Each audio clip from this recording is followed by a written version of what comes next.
Darcy Moore lived with her mother in a small town in northern Oklahoma. The girl never knew her father, but from her mother, she knew that he had abandoned them even before Darcy was born. Pamela Moore didn't like to share her memories of the past with Darcy. The girl knew that in her younger years, her mother lived in New York, where she met the man who stole her heart. It's hard to say what caused the breakup, but it was the reason behind Pamela's return to her hometown. Most likely, it was this incident that broke the young woman from a provincial town, setting the course for the rest of her life.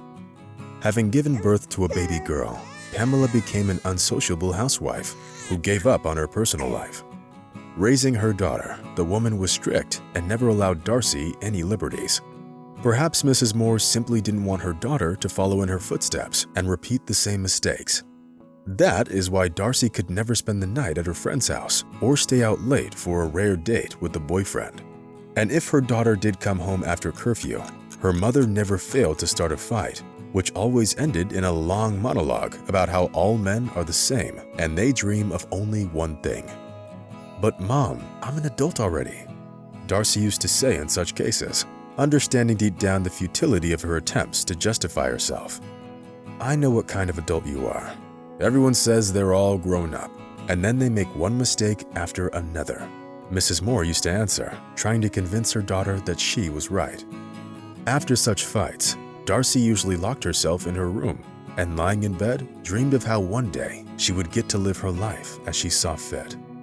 This was also due to the fact that after these arguments, Darcy's mother invariably started a conversation about how Darcy shouldn't be too stubborn or defiant.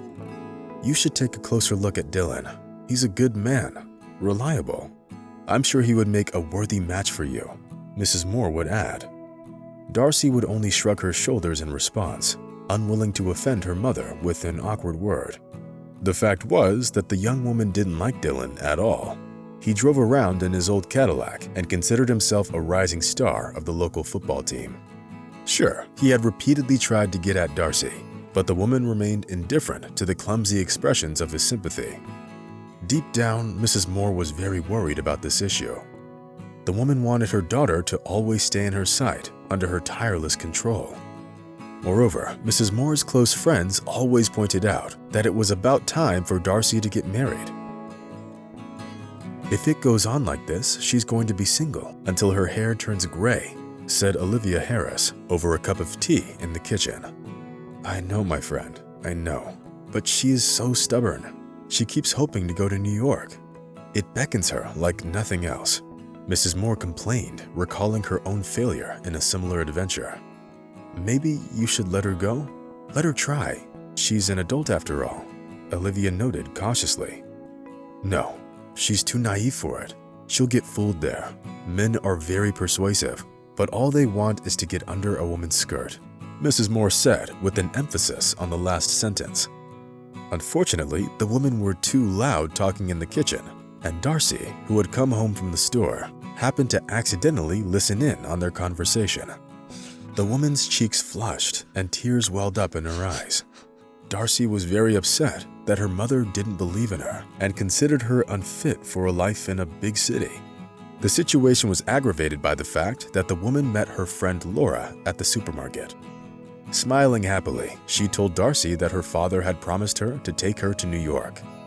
"Can you imagine? The big city and its endless possibilities.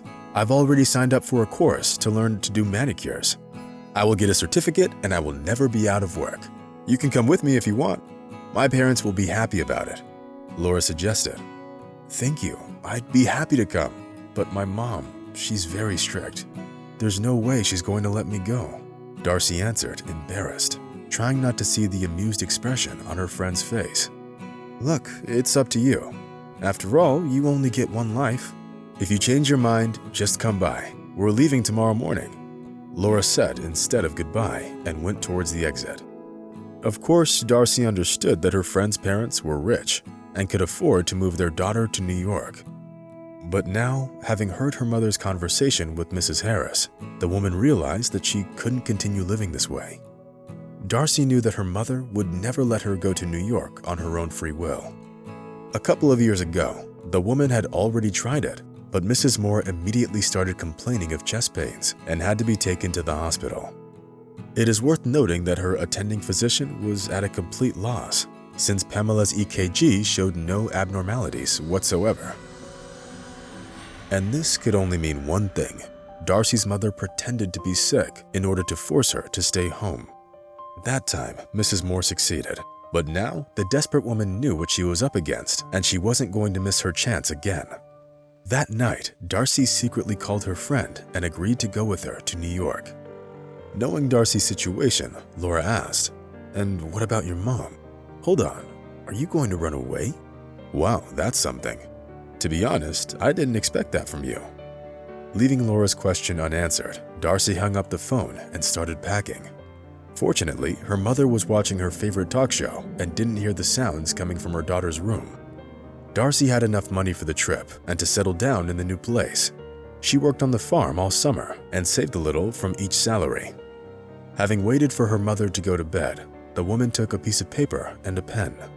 Then, barely managing to hold back her tears, Darcy wrote a farewell letter to her mother, asking her not to be mad and not to go looking for her. As she left her home, Darcy felt that this decision would change her entire life. Only when she was already out on the street did the woman let herself cry. She cried all the way to Laura's house. Darcy was saying goodbye to her past, trying not to think about the hated farm, Dylan's annoying looks, and mocking remarks of her peers, who all had long started their own families. Laura warmly greeted her friend at the door of her house. Her parents respected Darcy and were glad that she would be traveling with their daughter. Since the trip was going to be a long one, the young woman settled comfortably in the back seat and, lulled by the rustles of the tires on the road, quickly fell asleep. Darcy woke up before her friend did, and looking at the fields and road signs flashing outside the window, quietly prayed that her mother would forgive her and wouldn't despise her for her decision. With each next mile that brought Darcy closer to her dream, she felt incredible elation and lightness in her heart. Needless to say, when the women finally arrived in New York, they were overwhelmed by euphoria and joyful excitement. After the monotony of fields and farms, the lights of the metropolis beckoned them like a beacon, showing way to lost sailors. Here it is, our new life. There won't be any more talks of weddings and the sad whining of Dylan, who was always upset that his old Cadillac needed repair and was falling apart on the go. Arriving in New York, the provincial travelers rented an apartment and, without wasting any precious time, set out to find jobs. Laura managed to get a job as a shop assistant in a small store, but it took Darcy some time to find a job she liked, a position as a hotel administrator. Going in for an interview with the owner, Darcy said a shy hello and sat down on a chair. A gray-haired man of about 50 years old was sitting at the table.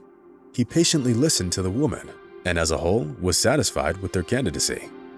"Well, miss, you can start work tomorrow. You know, you remind me of my old friends," said the owner, and slightly moved the photo in a dark frame standing on his table. Darcy involuntarily looked at the picture and froze in surprise. "Is something wrong?" the owner asked cautiously. "Where did you get this photo?" Darcy asked, her voice trembling with excitement. "This is my Pamela. Unfortunately, she's been dead for a long time. We loved each other, but fate had its own plans for us." "Why does this surprise you so much?" the owner asked, perking up. "Because this is my mother, only she's young here," Darcy replied quietly, feeling her cheeks flush. No, that's impossible. My Pamela died 25 years ago," the man said, making it clear that this conversation was over. "You're not listening. This is definitely my mother, Pamela Moore. She lives on a farm in Oklahoma now. And I'm her daughter," Darcy exclaimed. Hearing the woman's words, the owner turned pale and sank into his chair. He realized that it was highly unlikely that this strange woman would come in and lie to him. Moreover, his Pamela really was from Oklahoma. Feeling that she was about to burst into tears, Darcy ran out of the office and hurried out into the street. The fresh morning air cooled her hot cheeks for a moment. Darcy was panting like a beached fish, gasping for air. At that moment, the owner of the hotel quietly approached her from behind and took her by the shoulders. "But you really do look like Pamela. You have the same eyes and your dimples," the man whispered. Then, the man invited Darcy to sit on a nearby bench with him and began his story. "I met your mother when we were both 25 years old or so. It was probably love at first sight. We really wanted to get married, but one day, the bus that she took to visit her relatives in Oklahoma got in an accident. After that, Pamela's mother told me that her daughter had died. I really wanted to visit the grave of the love of my life, but my failed mother-in-law was against it, blaming me for Pamela's death. I was out of my mind with grief. She was expecting a baby. It's hard to even think about how devastated I was back then. But over time, I resigned myself to my fate and continued with my life, keeping the memory of Pamela in my heart," the man said, not having time to brush away the tears flowing down his face.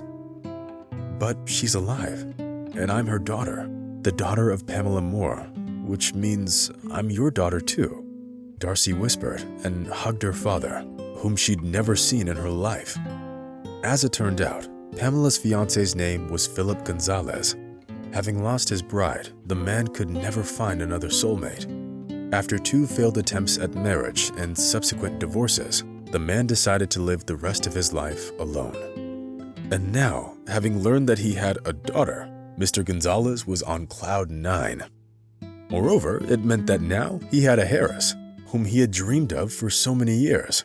And even though the love for Pamela had cooled down over time, he still felt respect for her. At Darcy's insistence, Philip Gonzalez even went with his daughter to Oklahoma to see her mother. But they were both disappointed to see Pamela meet her ex-fiancé rather coolly. All the emotions had long died in her heart. Moreover, it turned out that 25 years ago, Pamela's mother lied to her and said that Philip had left her. One could only try to guess how many tears the pregnant woman had shed, feeling betrayed by the love of her life. Mr. Gonzalez came up to Pamela and hugged her by the shoulders. He understood that their love had passed, and it was now impossible to revive the faded feelings. But on the other hand, realizing that he now had a daughter, the man felt truly happy. Unable to stop crying, Philip Gonzalez knelt down before Pamela and swore that he would do everything in his power to make sure their daughter was happy. "No need, Daddy. I believe you, and I love you," Darcy whispered, hugging both of her parents.